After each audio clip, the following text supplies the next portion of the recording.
জঙ্গিদের কাছে তিনি সাক্ষাৎ জম। দেশ মাতৃকাকে রক্ষা করতে বারবার প্রাণ বাজি রেখেছিলেন তিনি। দেশের নিরাপত্তা নিশ্চিত করতে তিনি ছিলেন অকুতভয়। একের পর এক জঙ্গিকে জাহান্নামে পৌঁছতে তার দুটি হাতই যথেষ্ট। ভারতীয় এজেন্ট হিসাবে শত্রু রাষ্ট্রে একের পর এক সফল অভিযান চালিয়েছেন তিনি। বিজেপিতে যোগদান করলেন প্রাক্তন NSG commando Dipanjan Chakraborty.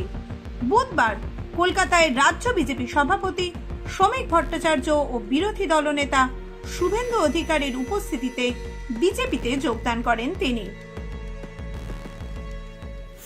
Arm ফোর্সেসে যেটা আমরা সবসময় চিরকাল আমরা বলে এসেছি, নেশন ফার্স্ট, দেশ রাষ্ট্র সবার আগে।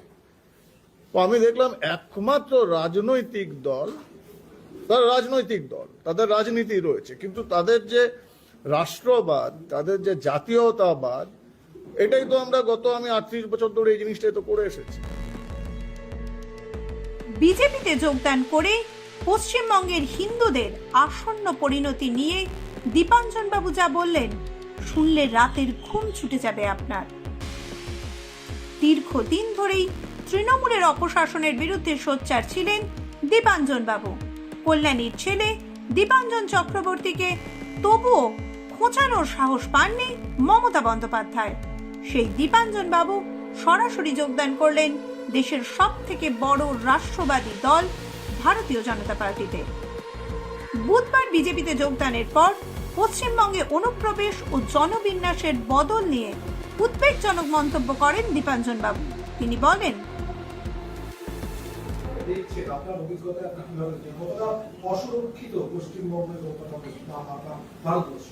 দেখুন, আমি একটা কথা বলতে চাই, যেহেতু আমার জিহাদ ছিল আমার স্পেশালাইজেশন, চাहे এনএসজিতে চাहे স্পেশাল এজেন্সিজে।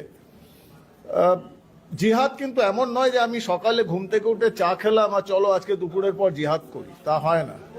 ওরা প্রচন্ড ওয়েল অর্গানাইজড, সাংঘাতিক প্ল্যান করে এবং সুদূর প্রসারী, যার ইম্প্যাক্ট হয় সুদূর প্রসারী। এবার পশ্চিমবঙ্গে এবং লাগোয়া বাংলাদেশে যে পরিস্থিতি হয়েছে, এটা আজ থেকে শুরু হয়নি, এটা গত 10-12 বছর 15 বছরে এটা সাংঘাতিক উত্থান হয়েছে। কারণ একটার পর এক একটা ফেজ আসছে, এবার আপনাদের কাছে প্রকাশ পাচ্ছে। এবং যেটা আমরা সবসময় বলি যে জিহাদিরা তখনই প্রকাশিত হয় বা হতে দেয় নিজেদের যতটুকু প্রয়োজন, যখন সময়ের দরকার হবে।